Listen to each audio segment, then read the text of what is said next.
Baga gara qophii keenyaatti nagaan dhuftan. Qophiin kun walitti fufiinsaan dhiitoo mucha saawwan aannanii irratti mul'atu irratti xiyyeeffatee isin bira ga'a.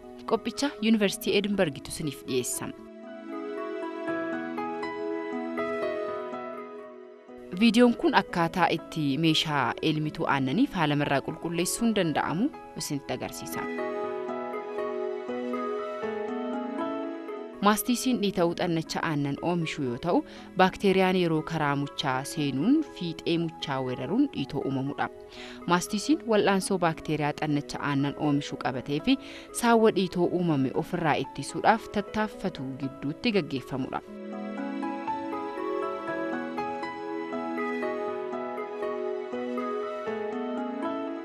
Sadarkaan qulqullina dhuunfaa oomishaa fi qulqullina aannaniif murteessaadha.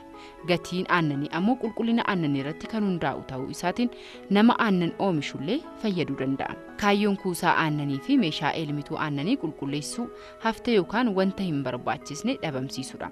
Hubadhu. Baakteeriyaan hanqina nyaataa qulqulleessuu, hanqina jiidhinsaa meeshaalee gadi garagalchuunii fi qilleensaa dhoofsisuun gogsuudhaan aduu guyyaa kana jechuun aduun cimaan guyyaa baakteeriyaadhaaf waan hin taaneef jechuudha.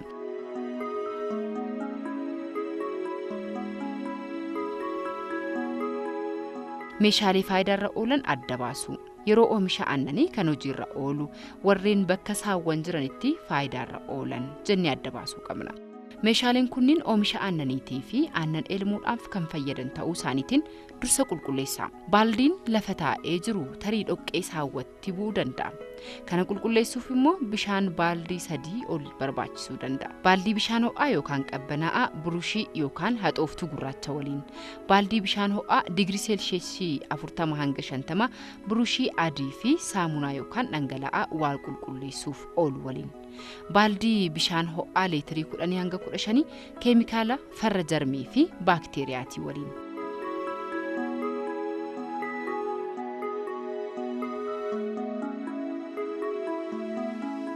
Bishaanii fi burushii gurraacha jechuudha.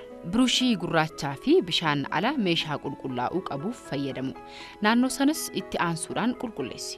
Yeroo kanas bishaan xuraa'aan bakkichatti argamu qulqullaa'uu danda'a. Burushiin gurraachi kun immoo bakka biyyoon yookaan dhoqqeen horii jirutti bu'uun isaa waan hin oolleef yeroo kamiyyuu taanaan bakka aannan tuquu danda'u kamirraayyuu fagaachuu qaba. Bishaan burushii adii dabalataanis immoo saamunaa yookaan oomoodhaan makame keessoo meeshaa aannanii qofaaf fayyadama.